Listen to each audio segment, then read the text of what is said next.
Graça e paz, queridos irmãos, amigos que nos ouvem. Nós estamos mais uma vez juntos para louvar e celebrar ao nosso Deus, que é digno de todo louvor, de toda honra e glória. Eu particularmente quero agradecer a cada um de vocês que estiveram me acompanhando nesse período de ausência para tratamento de saúde. O meu tratamento não tem a ver com o Covid, foi a questão de reumatologia, ortopedia, algum tratamento nessa área que eu comecei e continuo fazendo. Mas já me sinto melhor, graças a Deus. Agradeço as orações, agradeço as ligações, as mensagens que recebi de apoio. A igreja é muito carinhosa nesse sentido. Todos nós, todos os que adoeceram e têm estado convalescentes neste período, têm recebido esse tipo de apoio, de solidariedade. Isso é um reflexo do amor que existe no nosso meio. É muito bom isso, graças a Deus. Nós vamos então agora louvar ao Senhor, bendizer o nome dele através dos cânticos. Irmãos tão carinhosos, tão dedicados, prepararam com muita dedicação músicas para o nosso enlevo, para a nossa edificação, para que nós possamos chegar o nosso coração na presença do Senhor. Vamos cantar juntos. São muitas músicas com muita fé, com muita reverência, com muita oração e dedicação que foram preparados para a sua edificação. E nós temos a palavra de Deus também, que foi preparada debaixo de muita oração para trazer um tempero, para trazer um crescimento espiritual para a sua vida. Que o Senhor possa te abençoar nesse dia, abençoar aqueles que estão fazendo aniversário nesta semana, pelos quais estaremos orando também. Que Deus possa abençoar a sua vida, a seu lar, a sua saúde e a sua vida espiritual, principalmente através deste culto. Deus te abençoe.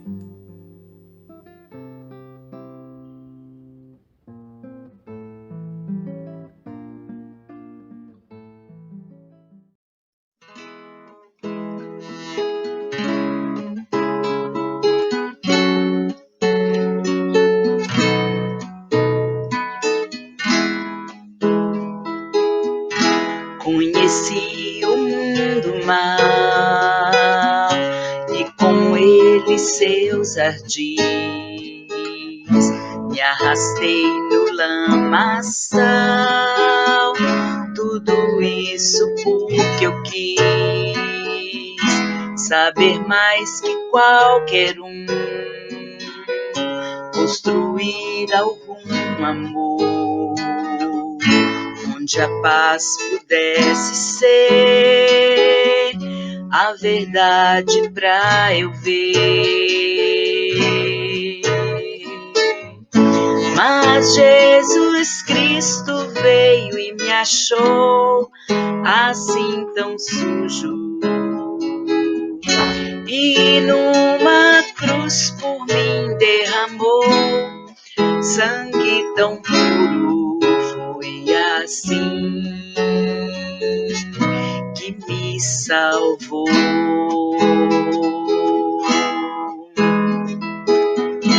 Eu conheço agora sim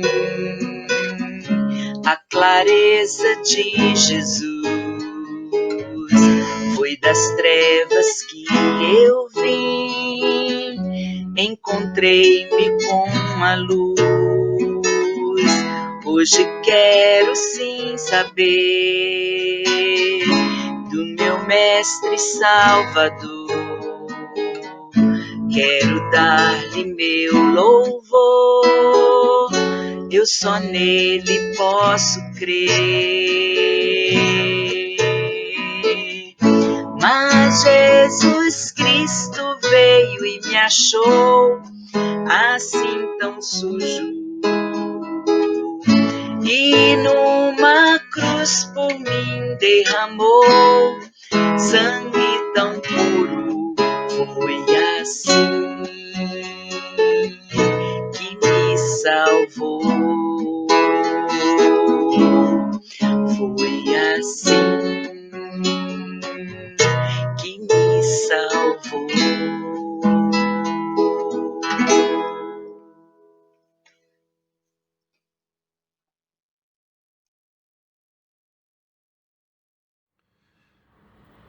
Bom, irmãos, essa canção que eu vou cantar agora é uma canção mais antiga, chamada Ele é Deus, do grupo Mensagem, que foi gravada lá pelos anos 80.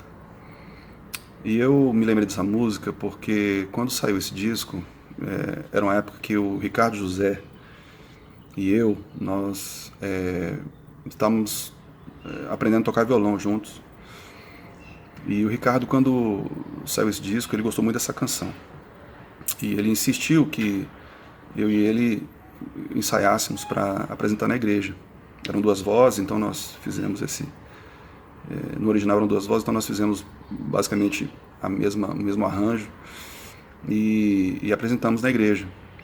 E eu me lembrei disso porque nesse tempo em que estávamos orando pelo Ricardo, acompanhando essa recuperação dele e alegres pela saída dele do hospital, eu me lembrei desse episódio e quero então compartilhar com os irmãos essa canção que um dia apresentamos aí. E quem sabe um dia a gente pode cantar novamente, né, Ricardão? Espero que os irmãos gostem. Vamos lá.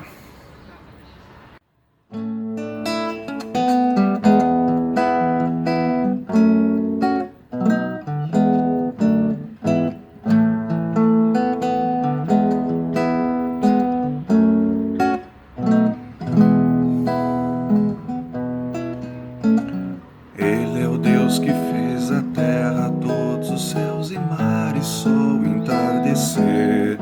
É o Deus que do pó fez o homem e neste universo tem todo o poder.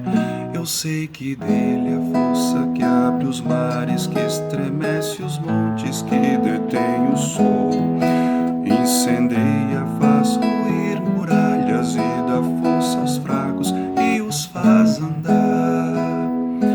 Ele é o Deus da sarça ardente e ainda hoje faz queimar meu coração.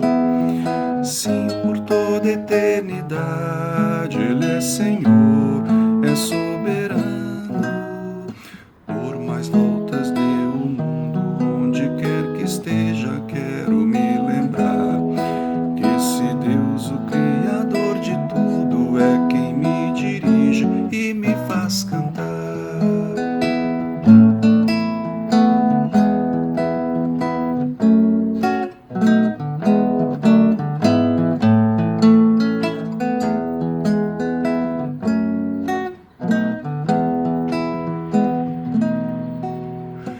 Ele é quem repreende os ventos com uma palavra, faz calar o mar. Ele é o Deus que faz da água vinho e seu poder os mortos pode levantar. Ele é quem faz que os cegos tenham vista, faz que aleijados possam sim andar. Vidas velhas transformando em novas, de toda ansiedade pode libertar. Ele é a luz que com seu brilho veio alcançar meu pobre coração. Ele é quem venceu a morte por sua cruz, me deu vitórias. Por mais voltas dê o mundo, onde quer que esteja, quero me lembrar que Jesus, meu Redentor amado, é quem me dirige e me faz cantar.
somente digno, tão maravilhoso para mim.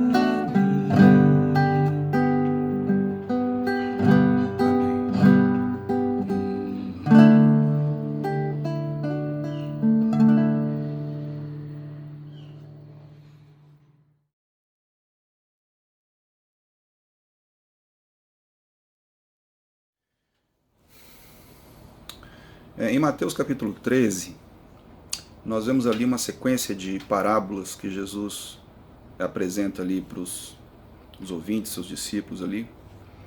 E é interessante como em cada uma dessas parábolas, a grande maioria delas, a parábola do joio, né, a parábola da rede, da pérola, a parábola do tesouro escondido, não é? São várias que estão ali apresentadas por Jesus, mas é interessante como ele inicia essas parábolas dizendo o reino dos céus é semelhante a isso, né? A um tesouro escondido, a uma pérola, enfim. Aí ele vai contando essas histórias para tentar explicar ao que o reino de Deus se assemelha, o reino dos céus, com o que o reino dos céus se parece. E Jesus fala tantas vezes disso e se esforçando para explicar isso para aquelas pessoas. E no final desse capítulo e desse conjunto de parábolas, ele pergunta, ele diz: vocês entenderam essas coisas? Vocês captaram isso? Vocês compreendem o que significa essas coisas que eu acabei de explicar? Vocês entenderam ao que se assemelha o reino dos céus? Eles responderam que sim, né? Essa música que eu vou cantar agora se chama O Teu Povo Clama, é do Jorge Camargo. É uma música que eu também gosto muito, uma música pequena, simples, mas que de alguma forma parece que traz a sensação de que o Jorge Camargo parece que entendeu ao que o reino dos céus se assemelha. Essa música fala do povo de Deus que cansado pelo pecado, pela transgressão, corre para o Senhor, pedindo socorro, clamando pela voz do Senhor, né, clamando pelo perdão de Deus. E ele então descreve que Deus nos fala pelo seu Espírito e promove a cura pelo louvor. E no final ele faz uma exclamação dizendo: que coisa linda ver aqui e nesse momento agora um pedaço do reino. Então parece que nesse processo de clamor, de perdão, de confissão de pecados, existe ali uma aparência, existe ali uma semelhança com o que é o reino de Deus, o que é o reino dos céus. Então queria compartilhar com os irmãos essa canção.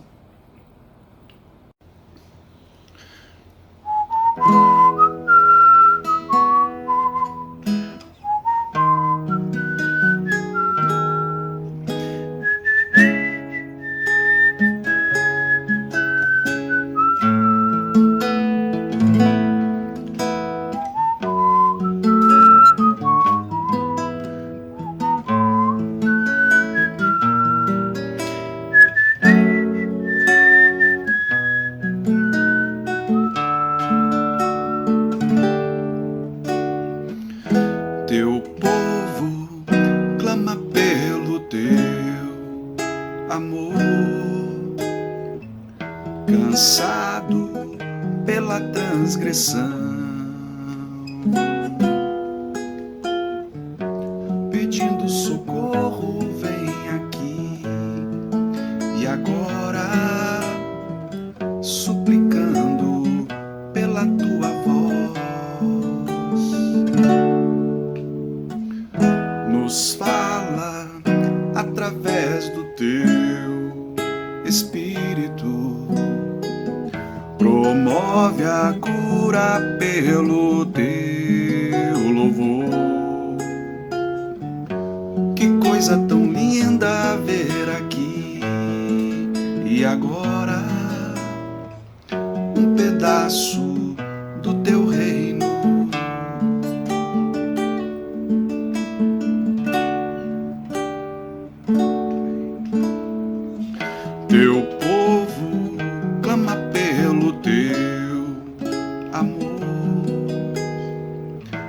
cansado pela transgressão, pedindo socorro, vem aqui e agora, suplicando pela tua voz, nos fala através do teu Espírito, promove a cura pelo teu louvor. Que coisa tão linda ver aqui e agora um pedaço do teu reino. Que coisa tão linda ver aqui e agora um pedaço do teu reino.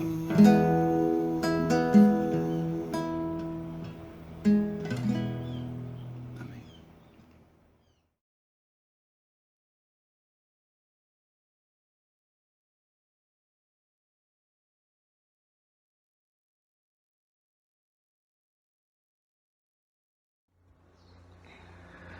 Boa noite, irmãos. Hoje nós vamos trazer uma música que ela foi criada pelo Mauro Henrique e pela Jaque Dantas. E na época que essa música foi criada, a Jaque passava por um câncer. O câncer já estava bastante avançado, né? Ela estava numa situação bem crítica. E ainda assim, eles criaram uma música que fala para nós descansarmos no nosso Deus. Em qualquer circunstância, em qualquer situação, o que nós devemos fazer é descansar e confiar no nosso Senhor. Posteriormente, a Jaque veio a falecer, mas ainda assim, no momento mais delicado, mais crítico da vida dela, ela, junto com o Mauro, deixou para nós uma música lindíssima que nos traz uma mensagem de confiança, de esperança, e que hoje é uma das músicas favoritas minha e da Jamile. E então resolvemos trazê-la para vocês essa noite.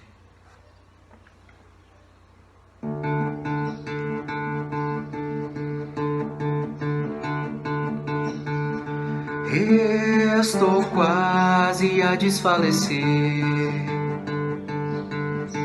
dores vêm me fazem enfraquecer,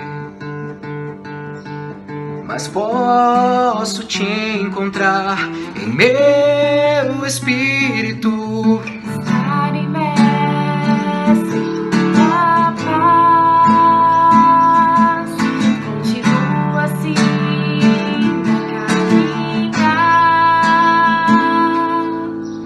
Falhas que revelam o que sou, apenas mais um mero pecador, mas posso te encontrar em meu espírito. Estar imerso em teu amor, continua assim a lutar. Posso descansar em ti, Você me ensinou, meu mestre. e se o fardo estiver pesado, posso colocar sobre ti, e leve estarei.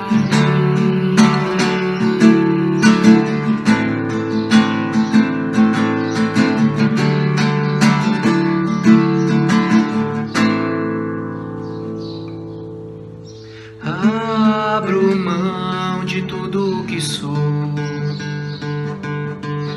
só assim tu poderás crescer. Grato sou, ó Pai, por poder compreender Não dependo das minhas mãos, mas estou seguro em tua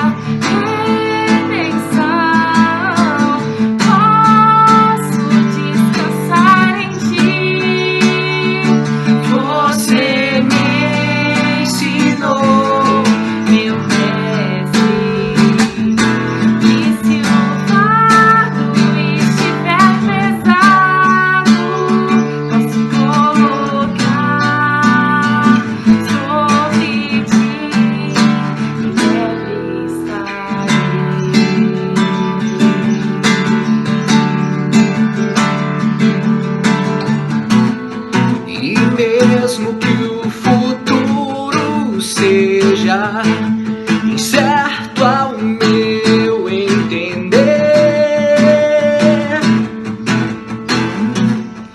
O que mais eu posso querer? Se tu és meu guia, não há o que temer.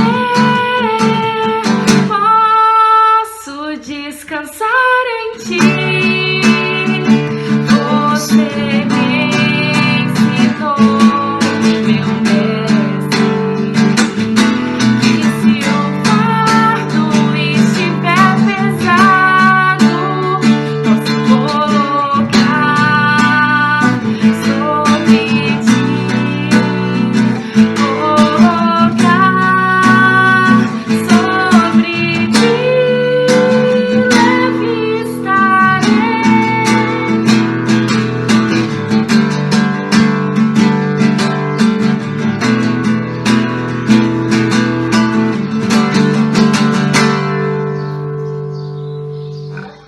Amém. Glória a Deus.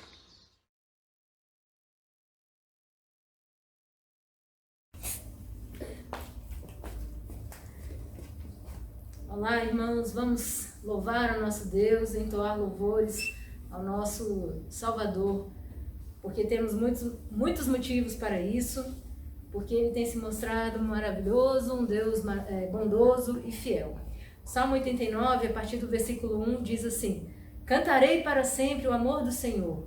Com minha boca anunciarei a tua fidelidade por todas as gerações.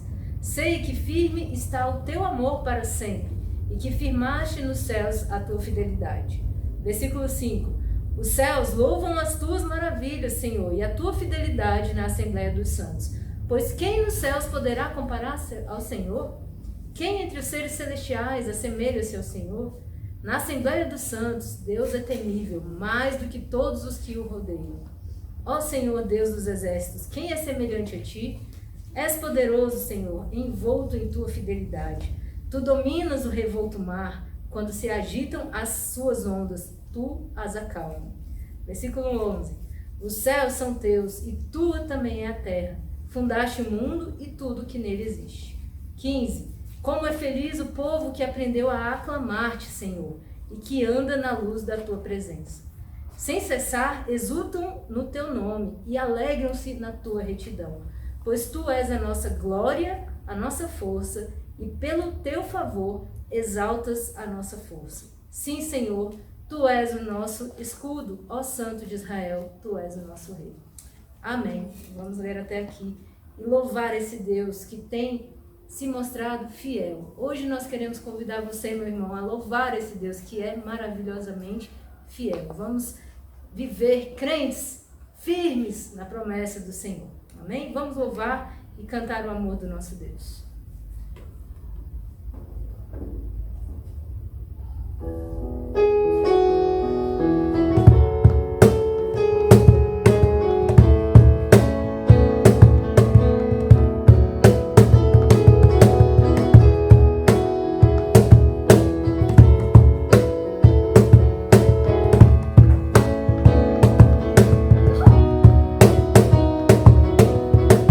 Os montes correm para o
Amém. Aleluia. Podemos confiar para sempre. Amém? Vamos lembrar dessa palavra do nosso Deus. Colocar nossos corações firmes na presença do Senhor. Firme nas promessas, hino de número 154.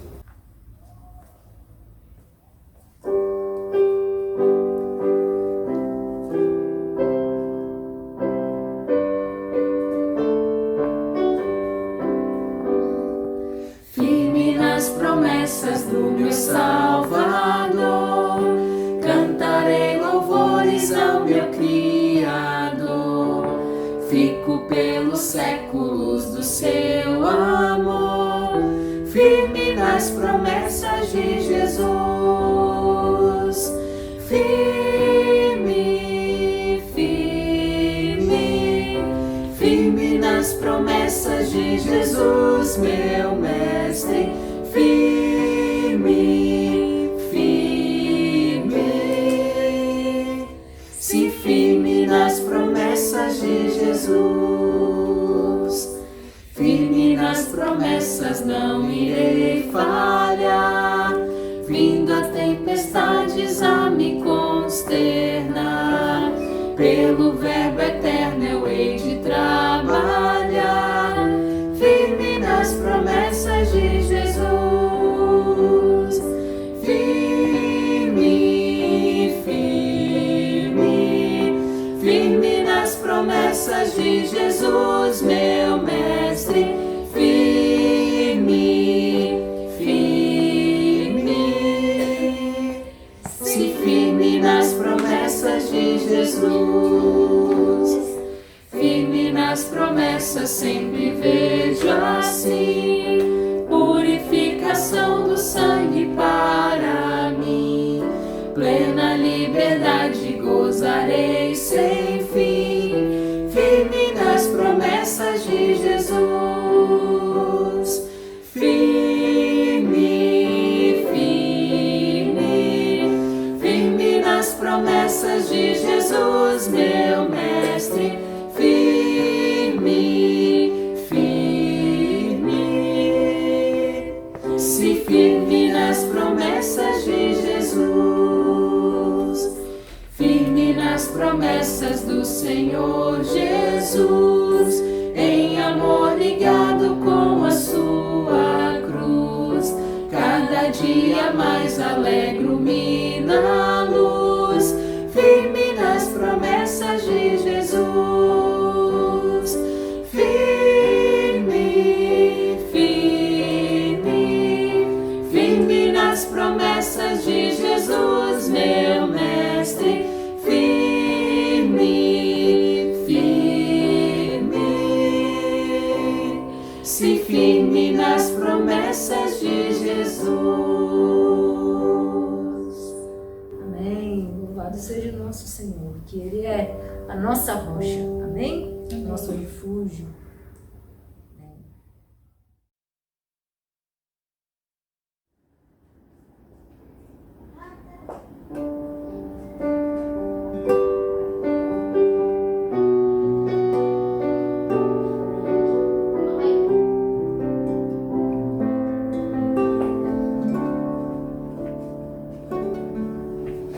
Seja engrandecido, ó Deus da minha vida. Tu és o Deus da minha salvação. És a minha rocha, a minha segurança. Meus lábios sempre te exaltarão. Seja engrandecido, ó Deus da minha vida. Tu és o Deus da minha salvação. És a minha rocha, a minha segurança. Meus lábios sempre te exaltarão. Aleluia, Aleluia, te louvo, sobre todos é Senhor. Aleluia, aleluia, te louvo, pois sei que sobre todos é Senhor. Seja engrandecido, ó Deus da minha vida, Tu és o Deus da minha salvação. És a minha rocha, a minha segurança, meus lábios sempre te exaltarão.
Morreu a nossa morte pra vivermos sua vida, nos trouxe grande salvação.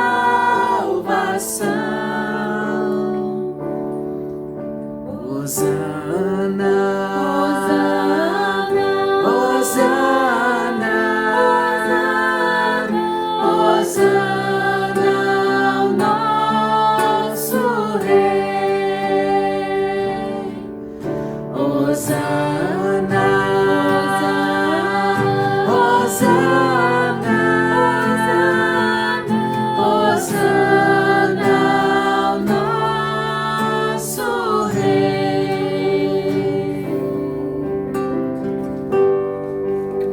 Exaltamos o Teu nome, Senhor. Tu que és a nossa rocha, Tu que és a nossa salvação. Exaltado e bendito seja o Teu nome para todos sempre. Amém.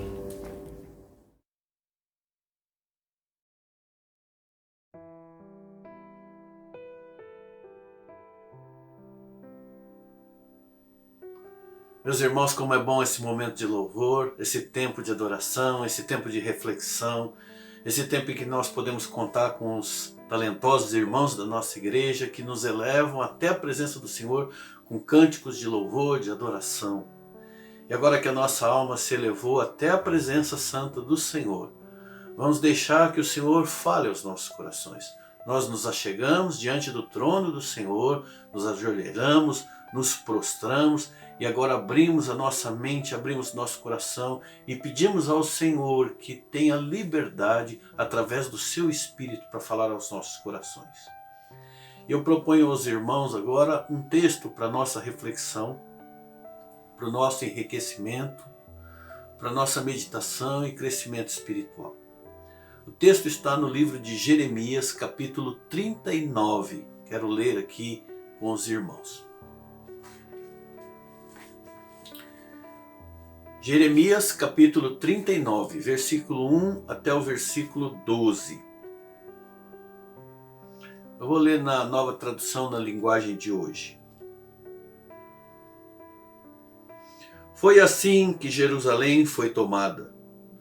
No 9º ano do reinado de Zedequias, rei de Judá, no 10º mês, Nabucodonosor, rei da Babilônia, marchou contra Jerusalém com todo o seu exército e a sitiou.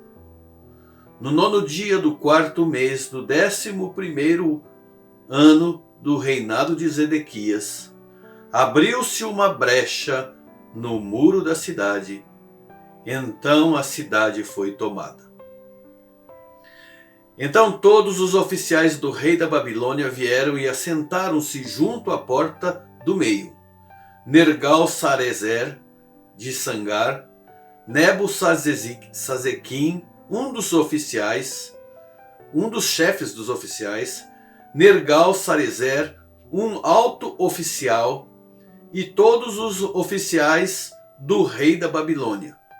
Quando Zedequias, rei de Judá, e todos os soldados ouviram isso e viram, fugiram e saíram da cidade à noite, em direção ao jardim real, pela porta que entre os dois muros, e foram para Arabá. Mas o exército babilônico perseguiu e alcançou Zedequias na planície de Jericó, e o capturaram e levaram a Nabucodonosor, rei da Babilônia, em Ribla, que está na terra de Ramate, e ali o sentenciou. Em Ribla, o rei da Babilônia mandou executar os filhos de Zedequias diante dos seus olhos. E também matou os nobres de Judá.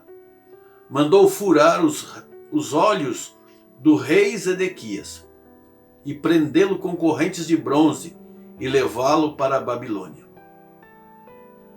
Os babilônios incendiaram o palácio real e o templo do Senhor e as casas do povo e os principais prédios, e derrubaram os muros de Jerusalém. Nebuzaradan, comandante da guarda imperial, deportou para a Babilônia o povo que restou na cidade, junto com aqueles que tinham se rendido a ele, e o restante dos artesãos. Somente alguns dos mais pobres do povo, que nada tinham, Nebuzaradan deixou para trás em Judá. Naquela ocasião, ele lhes deu vinhas e campos para plantarem.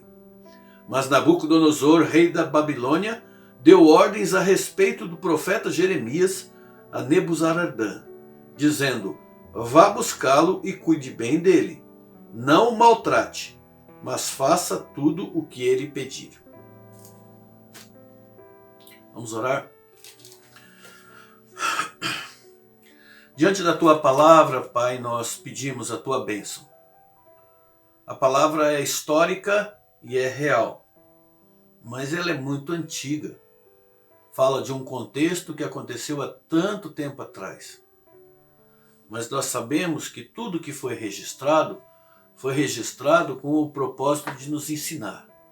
As coisas que aconteceram lá atrás deixaram lições para as nossas vidas. E nós precisamos da sabedoria do teu Espírito para tirar essas lições e trazer para a nossa vida hoje. Pedimos essa sabedoria. Pedimos que o teu Santo Espírito nos ajude a aplicar esta palavra à nossa realidade. A tirar os ensinamentos desta tragédia que aconteceu há tanto tempo na vida do teu povo, dos teus filhos, lá atrás. E trazer para a nossa vida como uma advertência, como um ensinamento, como um estímulo, para que nós possamos nos defender dos ataques do inimigo, dos ataques que nós também sofremos nos dias de hoje. Ajuda-nos a entender e aplicar a tua palavra ao nosso coração. É o que nós te pedimos, Pai, em nome de Jesus. A gente vê pelo esse texto que durante 2 anos, no reinado do rei Zedequias, a cidade de Jerusalém foi sitiada por Nabucodonosor e seu grande exército. Essa é uma cena que, no contexto de hoje, ninguém consegue entrar, entender. Uma cidade onde ninguém consegue entrar e ninguém consegue sair, era como se fosse uma quarentena obrigatória, mas era terrível. É difícil até para nós hoje que estamos aqui numa quarentena que para alguns foi ainda mais terrível, no meio desses piores momentos de quarentena que nós vivemos, onde fomos obrigados a ficar em casa, onde vimos a nossa rotina mudar completamente, onde sentimos que havia um inimigo do lado de fora à espreita, nos esperando do lado de fora da porta, no corredor do apartamento, no elevador, ou do lado de fora da calçada, ou no estacionamento, só esperando a gente dar um minuto de bobeira, um deslize para nos atacar. E a gente percebendo que a situação vai se piorando cada dia mais, e a gente não consegue dormir por causa do barulho que se faz da mídia, da gritaria, do medo, do pânico ao redor.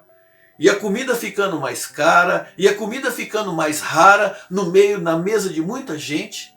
E olha que para nós isso tem durado 6 meses, já vai para 7 meses. Imagina então para o povo que morou em Jerusalém, que a cidade ficou cercada e sitiada durante 2 anos. Aquele grande exército de Nabucodonosor cercou a cidade por todos os lados durante 2 anos. Pode imaginar o terror que tinha na mente, no coração, na vida daquele povo durante 2 anos, com a cidade cercada, onde eles estavam ali refugiados dentro de Jerusalém, tendo que escutar dia e noite o rufar dos tambores, a movimentação das tropas do Nabucodonosor andando para todo lado, armando as máquinas de guerra, juntando tranqueiras ao redor das muralhas, lançando aquelas arietes, jogando pedras contra a cidade dia e noite, aqueles barulhos. Que pânico, que pavor aquilo deveria ser. Devia ser um cenário horrível. Devia ser uma coisa que não tinha para onde fugir. Eles estavam cercados por todos os lados. Estavam ali presos. Só um milagre podia salvá-los. Só que não. Porque justamente o Deus de milagres foi aquele que permitiu que o inimigo viesse e os atacasse. Como assim, pastor? Mas esse aí não é o povo de Deus? Não é o povo amado do Senhor? Não é o povo escolhido que foi escolhido para proclamar a glória do Senhor entre as nações? Esse é o povo do Senhor, justamente. Então como é que Deus permite que um povo como esse cruel venha e ataque Jerusalém? Sabe aquele ditado que há males que vêm para o bem? Pois bem, meus irmãos, era isso que estava acontecendo ali. Como nós podemos ler no livro de Hebreus, capítulo 12, versículos 6 e 7, pois o Senhor disciplina a quem Ele ama, e Ele educa todo filho a quem Ele recebe, como filho que Ele ama. Suportai, portanto, as dificuldades, aceitai-a como fosse uma disciplina, porque Deus trata vocês como filhos. E qual é o filho que não passa pela correção do seu pai? Aquele povo, como filhos de Deus, eles estavam passando por uma correção de Deus, do seu pai. O problema é que, mesmo sendo corrigido, eles não se corrigiam. Eles não se emendavam. Eles ainda acendiam uma vela para Deus e para qualquer outra crença que pudesse dar esperança para eles no meio da crise. Eles não se corrigiram no meio da crise. Eles não praticavam boas obras no meio das crises, das boas obras de justiça.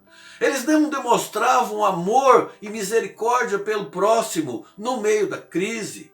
Eles não cumpriam e honravam seus compromissos no meio da crise. Eles não valorizavam a palavra de Deus no meio da crise. Eles não modificaram o seu comportamento. E ó que eles já vinham agindo assim há muito tempo. Foi por isso que Deus cumpriu a palavra que havia sido dita através do profeta Abacuque.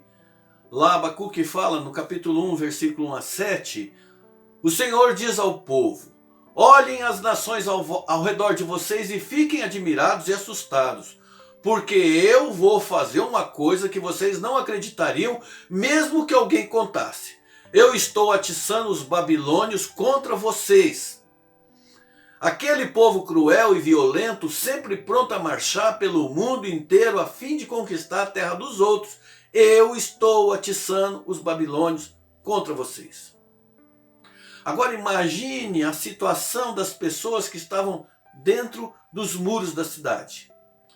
Já tinha 2 anos que o supermercado não era reabastecido, não tinha feira, não tinha mercadinho, não tinha nada, a comida estava acabando. Estava acabando, o estoque do que tinha nas casas, do que tinha nos mercados, já estava acabando. E aí a inflação explodiu. Aí imagina como é que ficou a situação. Um ovo custava mais caro que uma galinha. Uma galinha custava mais caro que um cabrito, porque 10 quilos de filé mignon. Uma cabeça de burro era vendido mais caro do que uma vaca. Um bocadinho de farinha era uma fortuna. A comida estava acabando. As muralhas que eles estavam protegendo pelo lado de fora eram fortes, eram inabaláveis. Mas a cada dia que passava, pelo lado de dentro, eles estavam fracos, cada vez mais fracos. E o exército dos caldeus continuava procurando insistentemente achar um ponto fraco onde eles pudessem, na defesa dos israelitas, para que eles pudessem atacá-los. Até que um dia essa insistência, perseverança foi recompensada, porque eles encontraram uma brecha no muro, um ponto fraco, e ali eles entraram. E ali naquele lugar, naquele pequena rachadura, eles entraram e eles aproveitaram e tomaram a cidade. E a afirmação do versículo 2 é enfática. Ela diz: era o ano 10º do rei Zedequias, no 4º mês, aos 9 do mês, quando se fez uma brecha na cidade, então entraram todos os príncipes do rei da Babilônia. Esse texto, meus irmãos, ele tem uma profunda similaridade com as coisas que acontecem com a vida cristã. Ele tem um paralelo entre os fatos históricos que aconteceram com Israel, com Judá, na cidade de Jerusalém, com o povo de Deus lá no passado, com as coisas que acontecem com a minha vida e com a sua vida espiritual nos dias de hoje. É o ensinamento que o Senhor trouxe para nós, o que ficou registrado, tudo que está escrito com o propósito de nos ensinar e nos edificar em alguma coisa. E esta similaridade acontece aqui. A cidade ruiu quando uma brecha se abriu. E a vida cristã também pode ruir, principalmente em tempos de crise, em tempos de provação, se nós permitirmos que brechas se abram dentro das nossas vidas. É por isso que a Bíblia insistentemente nos diz para estarmos alertas, para estarmos atentos, vigilantes, porque o nosso inimigo é astuto. O nosso inimigo, o diabo, ele anda ao nosso redor procurando uma brecha, procurando uma falha, procurando uma oportunidade para nos devorar.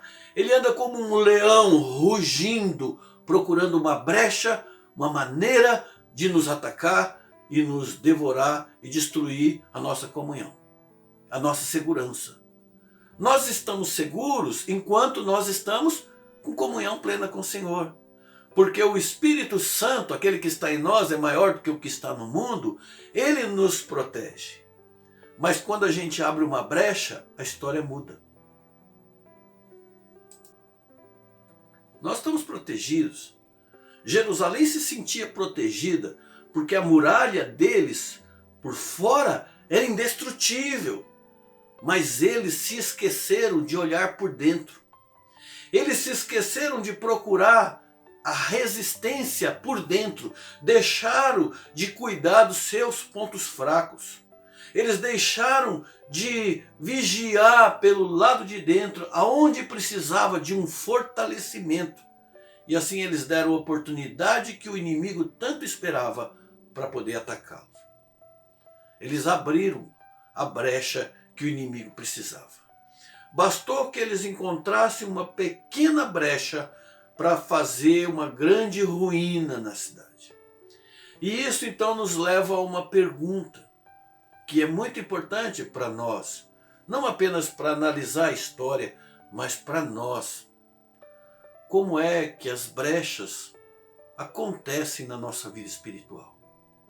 De que maneira nós podemos, como aconteceu com aquele povo, deixar que brechas, embora nós tenhamos a defesa do Espírito Santo, embora nós tenhamos a comunhão com o Espírito Santo, embora nós tenhamos uma vida plena com Cristo Jesus, sabendo que o diabo está ao redor, sabendo que o inimigo quer nos atacar, sabendo que nós somos protegidos pelo Senhor, mas que jeito é que a gente faz? O que pode acontecer que nós podemos contribuir pelo lado de dentro para abrir uma brecha? Quando é que a gente abre uma brecha? Em primeiro lugar, as brechas se abrem dentro de nós, brechas espirituais, quando nós nos descuidamos dos nossos impulsos carnais. Jeremias escreve aí no capítulo 52, versículos 5 e 6, que a cidade ficou cercada até o ano 11 do reinado de Zedequias, e que no dia 9 do quarto mês, naquele mesmo ano, a fome apertou na cidade de tal maneira que o povo já não tinha mais nada para comer. A cidade de Jerusalém foi tomada quando o ambiente se tornou caótico. A situação se tornou caótica. Jeremias já havia profetizado que isso ia acontecer.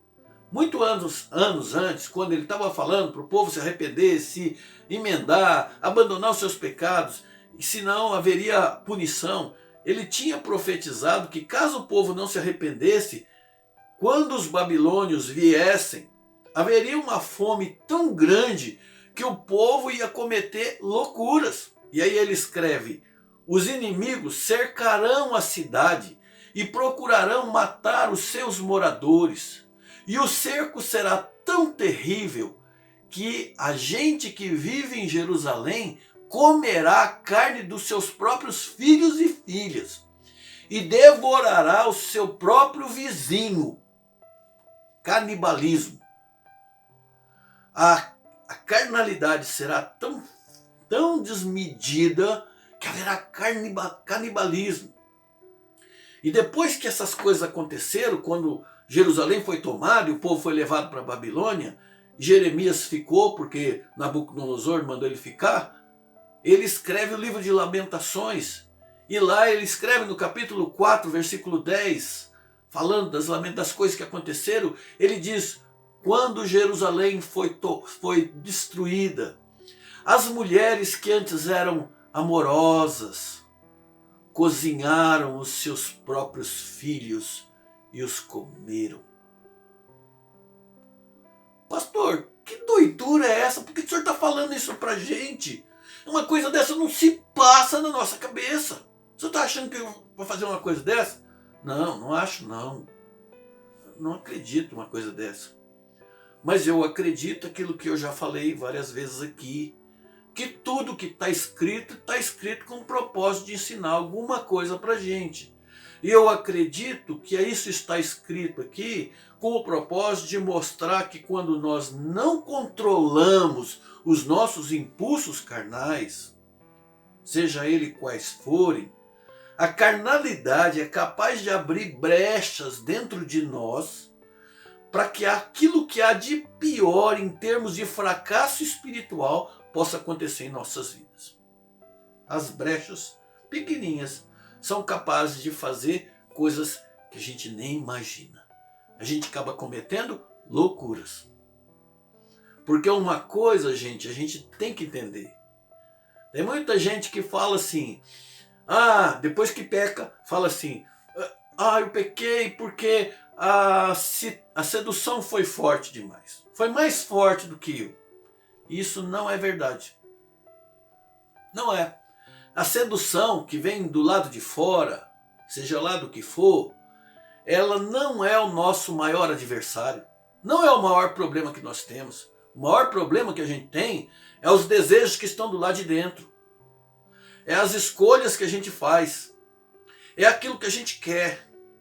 É aquilo que a gente deseja. Aquilo que a gente deseja é o que abre brechas para as insinuações que estão de fora entrar. É o que está dentro de nós que é o problema. São os nossos desejos carnais que nos atraem para aquilo que pode ser pecaminoso. Não foi a carne dos filhos que levou as mães ao desespero. Foi a vontade de comer carne. Foi a fome extrema. Isso veio de dentro, não veio de fora. Não foi uma sedução tão forte que não pôde resistir. Foi um desejo forte que não pôde ser resistido. Algo que veio de dentro. A tentação não é o nosso maior inimigo. A cobiça que vem de dentro é o nosso maior inimigo. Porque se nós não controlarmos a cobiça, nós abrimos brecha para a tentação. Nós damos oportunidades para a tentação nos dominar. Como diz a palavra de Deus, irmãos. A palavra de Deus diz que cada um é tentado segundo a sua própria cobiça. A tentação vem por causa da sua cobiça, daquilo que já está dentro de você, quando ela o atrai e o seduz. Jerusalém caiu não porque o inimigo era mais forte, mas porque eles perderam o ânimo de resistir. Porque eles perderam o ânimo de lutar. Nós podemos cair nos momentos de provação, não porque a provação é forte demais, mas porque nós nos descuidamos dos impulsos carnais que há dentro de nós. E aí a gente perde aquela força de dizer não ao pecado. Por isso a gente tem que cuidar por dentro, para não abrir brechas para as seduções que vêm de fora. Quando a gente cai é porque não cuidou de dentro, não cuidou dos desejos malignos, das malícias, dos desejos errados. A gente tem que cuidar disso. Então, em primeiro lugar, como é que a gente abre brechas espirituais dentro da gente? Quando nós não cuidamos, descuidamos dos nossos próprios impulsos carnais. Em segundo lugar, as brechas espirituais se abrem em nossas vidas quando nós não fortalecemos o nosso ser interior. Foi isso que aconteceu em Jerusalém. O inimigo do lado de fora se sentia cada dia mais fortalecidos. E os judeus do lado de dentro das muralhas se sentiam cada vez mais enfraquecidos. No caso dos judeus, o problema deles, a fraqueza, veio pelo confinamento. Veio pela falta de alimento, pela falta de exercício, foi definhando, eles foram definhando, foram enfraquecendo, foram perdendo vigor, foram perdendo o ânimo e foram perdendo a coragem. No nosso caso, o enfraquecimento, o que nos enfraquece contra o ataque do inimigo é a falta de exercício espiritual. É a falta de alimento espiritual. É a falta de comunhão com os irmãos e comunhão com aquele que nos fortalece. Com aquele que fortalece as nossas vidas.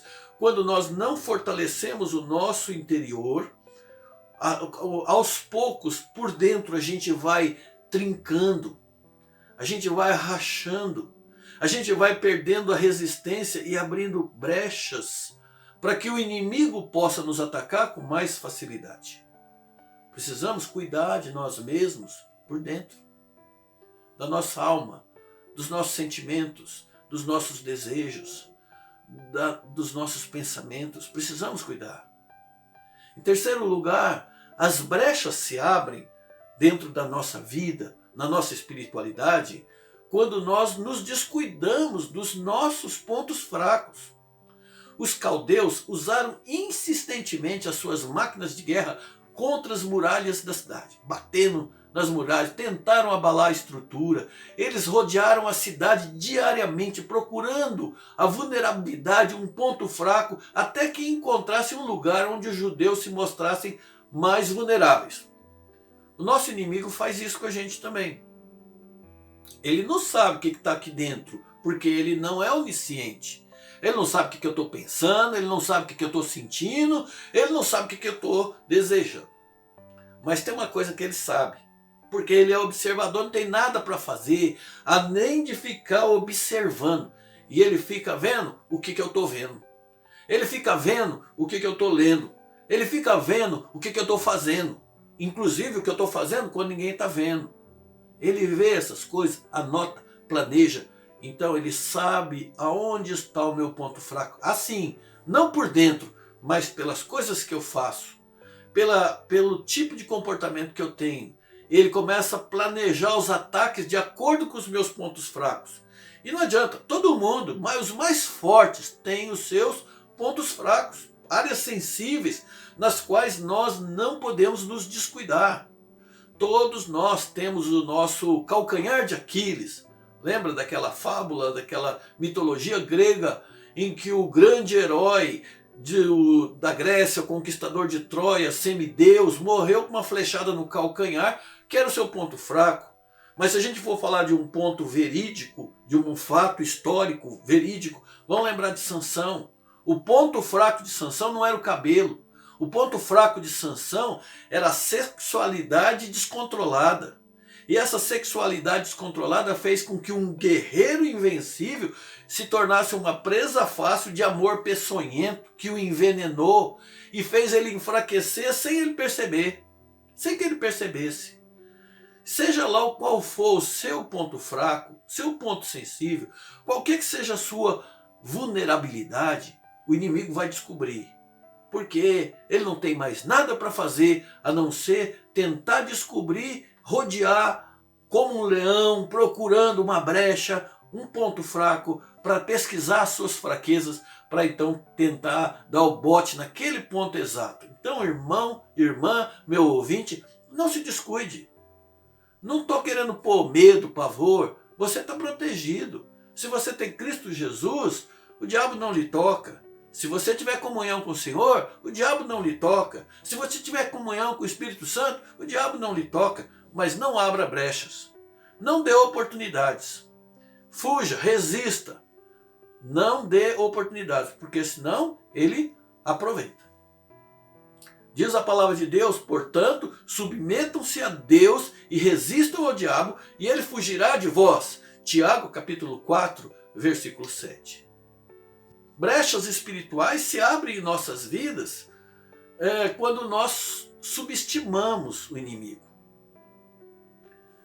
Quando nós subestimamos o inimigo, aí nós estamos dando oportunidade para que essas brechas se abram.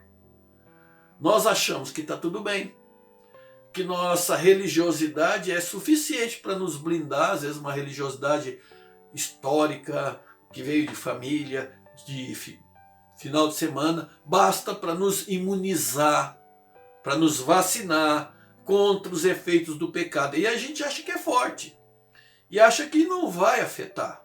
E já vi muita gente falar, não, isso não vai me afetar. Não, pastor, eu faço isso, mas isso eu sou forte. Eu cresci espiritualmente. Isso é os frágeis na fé, acha que isso é pecado, mas eu sei me dominar. Eu posso me manter forte. E um pouquinho de rancor, isso não vai abrir brecha na minha vida. O senhor não sabe o que eu passei. Um pouquinho de avareza, não, também a gente não pode ficar ajudando todo mundo. Racismo, mas também tem gente que não dá pra gente amar. Tem coisas assim, pastor, que é difícil. Essas coisas também não vai afetar a minha espiritualidade. Isso não vai enfraquecer. Isso não vai abrir brecha para o diabo, não.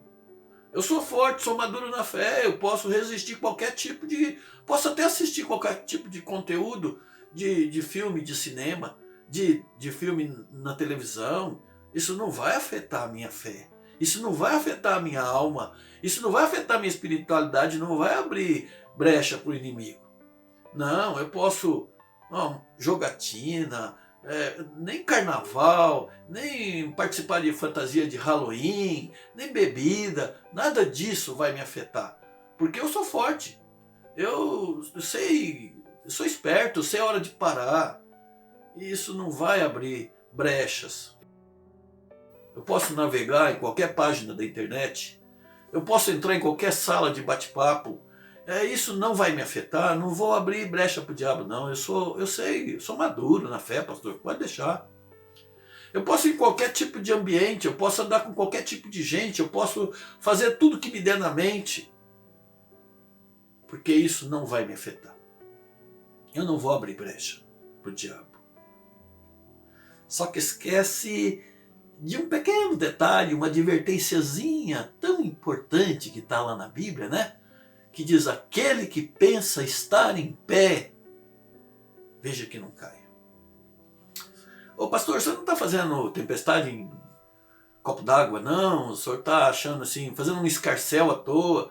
Afinal de contas, todo mundo dá um deslize aí de vez em quando, por causa de uma minúscula falha, de um deslize bobo que a gente dá de vez em quando. Isso não vai também prejudicar a nossa vida, isso não é problema.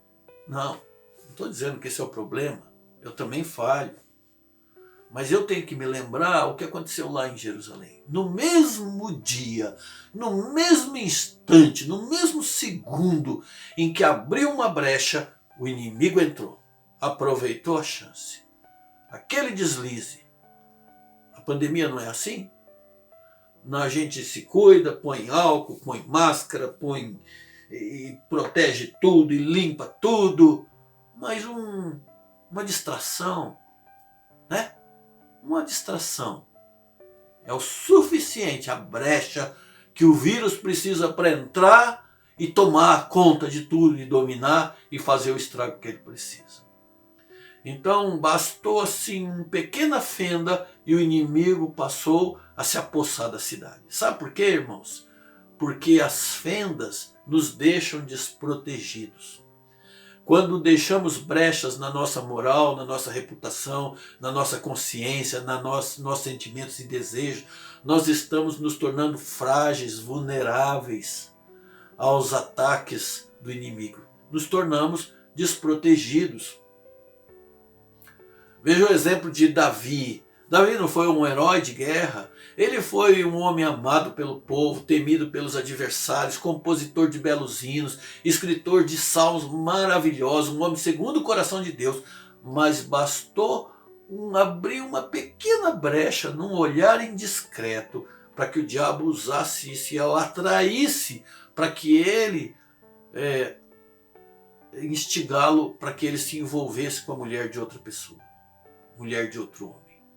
As fendas roubam da gente o ânimo. Diz que todos os homens de guerra fugiram de noite da cidade. O povo esperava neles. Se houvesse uma pequena chance de resistência, de resistir contra o ataque dos babilônios, era com os valentes de Israel, mas eles fugiram. Aí só restou o desespero. Então, quando a gente não cuida das fraquezas, chega num ponto em que não tem mais forças para resistir. Só resta fugir. As fendas, quando a gente deixa abrir, elas causam vergonha e humilhação. O texto diz que o Nabucodonosor derrubou os muros da cidade, queimou a casa do Senhor, queimou a casa do rei, queimou todos os edifícios importantes, que matou rapazes, moças, violentou jovens, fez cair a espada, levou os filhos de Israel para o exílio, na frente do adversário. Isso foi vergonha, foi humilhação. Derrubar o templo do Senhor significa que os deuses da Babilônia eram mais fortes do que o Deus de Israel. Era vergonha para o nome do Senhor. Diante das nações, o Deus de Israel se pareceu fraco. Humilhação. Que humilhação aquela fenda causou. Aquela fenda causou 70 anos de cativeiro, longe da terra prometida, longe da casa do Senhor. Então eu pergunto para terminar, quem é capaz de proteger-se completamente das brechas e das suas fraquezas? Quem é capaz de se proteger por dentro para nunca, por vontade própria, abrir brechas, nunca abrir fendas e se proteger o tempo todo? Quem? Ninguém. Ah, eu só falou tudo isso para chegar a essa conclusão? Então, qual que é a solução, então? A solução é Cristo. A nossa suficiência está em Cristo. Nós, por nós mesmos, não vamos conseguir, porque nós estamos nesse corpo que ainda é sujeito à carnalidade. Nós estamos num processo de crescimento espiritual, mas ainda estamos presos na carnalidade. Nós estamos crescendo, nós falhamos ainda. Nós ainda temos tendências carnais, pecaminosas. Todo dia a gente tem que lutar contra isso. Mas a gente só consegue vencer com a ajuda de Deus, com a ajuda do Senhor. Então nós precisamos buscar essa suficiência, graças a Deus que nós temos ela, que não depende de nós, ela vem de Cristo. E aí, se a gente quer consertar as nossas brechas, o que a gente faz? A gente tem que fazer igual o salmista fez. Sonda-me, ó Deus, e conhece o meu coração. Prova-me e conhece os meus pensamentos. Vê se há em mim algum caminho mau, alguma rachadura, alguma brecha, algum caminho errado, e guia-me pelo caminho certo. Salmo 139. E depois que a gente pede isso para o Senhor e Ele mostra quais são as brechas, para que a gente possa, com a ajuda dEle, restaurá-la, a gente precisa, Ele mostra, a gente tem que reconhecer, se arrepender, confessar e abandonar aquela prática. Quando a gente faz isso, o Senhor vem com um reboque espiritual e tampa aquilo lá e faz ficar novo de novo, Ele restaura. Como diz lá a palavra de Deus, se confessarmos os nossos pecados, Ele é fiel e justo para nos perdoar os pecados e nos purificar de toda injustiça. Esse purificar aqui é limpar, renovar, fazer de novo, restaurar. Não é só pôr um reboquinho ali não, é restaurar, é fazer de novo as brechas que nós havíamos abertos com os nossos pecados. E o Senhor nos fortalece com seu Espírito, iluminando a gente por dentro, para que a gente ganhe percepção a cada dia mais, iluminando, para que a gente possa ver e perceber as áreas em que existe alguma trinca, em que existe alguma rachadura, em que existe alguma brecha dentro de nós. Eles foram para a Babilônia, ficaram 70 anos lá, aprenderam a lição. Aí, quando eles voltaram, nós lemos em Neemias, quando estavam reconstruindo os muros, aqueles mesmos muros que caíram por causa da brecha, nós vemos em Neemias capítulo 6, versículo 1, uma impressionante declaração de vitória quando os restauradores da muralha de Jerusalém tiraram da boca do inimigo aquele sorriso maroto, retirou da boca deles, quando eles puderam ver que já não havia mais nenhuma brecha no muro. Pode ler lá em Neemias capítulo 6, 1. O inimigo ficou furioso quando viu que já não havia mais nenhuma brecha no muro, porque o Senhor restaurou plenamente. Nós podemos cair, mas o Senhor é capaz de nos restaurar plenamente a vida daqueles que se arrependem, a vida daqueles que confessam, a vida daqueles que confiam, a vida daqueles que andam juntamente com o Senhor. Davi errou, nós falamos sobre isso. E ele durante um tempo escondeu o seu pecado. E ele sofreu por isso. E no meio da sua vergonha, ele ficou derrotado e destroçado. Mas quando ele reconheceu e ele confessou o pecado, a história dele mudou, a vida dele mudou. Ele diz, enquanto eu calei os meus pecados, envelheceram os meus ossos, pois pelos meus constantes gemidos, todo dia, porque a tua mão pesava dia e noite sobre mim, e o meu vigor se tornou em sequidão de estio. Confessei-te o meu pecado e a minha iniquidade, não mais te ocultei. Disse, confessarei ao Senhor as minhas transgressões. E tu, Senhor, perdoaste a iniquidade do meu pecado. Conserta, meu irmão, minha irmã, eu também, as brechas que há na sua vida, como eu tenho procurado consertar as brechas da minha também. Não dê lugar ao inimigo. Não dê oportunidade e lugares onde ele possa te atacar. Confia no Senhor, espera nele. Mais ele fará. Mas você tem que buscar a força do Senhor, a iluminação espiritual, vigiar-se por dentro, ser hábil, ser astuto, não cair em armadilhas. Percebeu que há um desejo dentro do coração que não está certo. Cuidado, aquilo pode abrir uma brecha para uma tentação e o caminho não vai ser bom. Então se cuide, converse com o Senhor, fale com o Senhor: Senhor, me ajuda a fechar essa brecha no meu coração. Que Deus possa te dar essa sabedoria, essa força e essa resistência espiritual a cada dia. Deus abençoe a sua vida. Meu Pai querido, eu peço a bênção sobre a vida do meu irmão, minha irmã, meu ouvinte e a minha vida também, para que nós possamos ser sábios e, ouvindo a palavra do Senhor, buscar no Senhor a sabedoria e a capacitação do Senhor espiritual para examinarmos por dentro onde estão os desejos do nosso coração e não abrirmos brechas nesses desejos para sermos contaminados com a influência maligna para cair em pecado. Ajuda-nos. Obrigado pela tua palavra. Pedimos a tua bênção sobre cada família que nos ouve, sobre cada um daqueles que nos ouve agora, em nome de Jesus. Que a graça do nosso Senhor Jesus Cristo, o amor de Deus, o nosso Pai, a comunhão, as consolações e o poder do Espírito Santo repouse sobre a sua vida, hoje e a cada dia. Amém. Espero ver vocês em breve.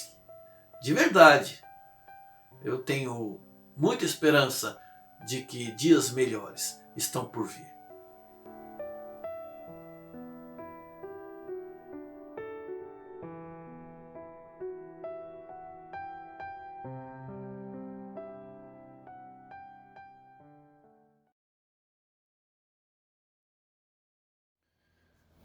O hino do 376 do cantor cristão se chama Salvação Perfeita. E é um dos hinos que eu mais gosto, porque narra e descreve de maneira poética, numa letra muito precisa, a perfeição da salvação que recebemos. A forma como, mesmo de uma forma imerecida, a graça de Deus se lança sobre nós e por meio de Cristo, então, pelo sangue de Jesus que foi derramado na cruz, nós fomos remidos, fomos lavados, tivemos nossos pecados perdoados, e isso tudo de uma vez, e de maneira perfeita, cabal, e que não pode ser melhorado. Não há nada que possamos fazer para melhorar isso, porque já é de fato perfeito. Gosto muito dessa canção. Vamos cantar.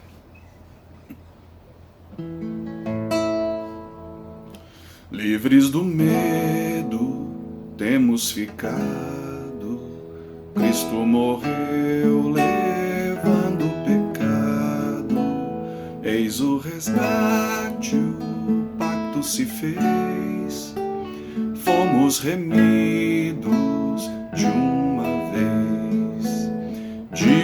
vez, ó sim acredita, ó pecador tem sorte bendita, tudo Jesus por nós satisfez, Cristo salvou-nos de uma vez.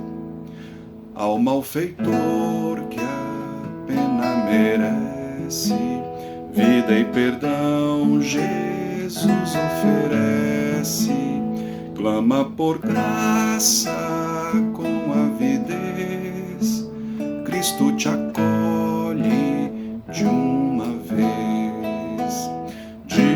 vez, ó sim acredita, ó pecador tem sorte bendita, tudo Jesus por nós satisfez.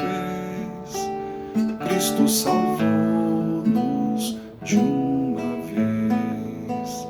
Graça real, não há mais castigo, temos a paz sem medo e perigo. Vestes reais, não triste nudez, Cristo enriquece de uma vez. De uma vez, ó, sim, acredita, ó pecador, tem sorte bendita, tudo Jesus por nós satisfez. Cristo salvou-nos de uma vez. Filhos de Deus, favor inaudito, Deus nos amou em grau infinito. Nesta clemência não há dobrez, a segurança de uma vez. De uma vez, ó, sim, acredita, ó pecador, tem sorte bendita, tudo Jesus por nós satisfez.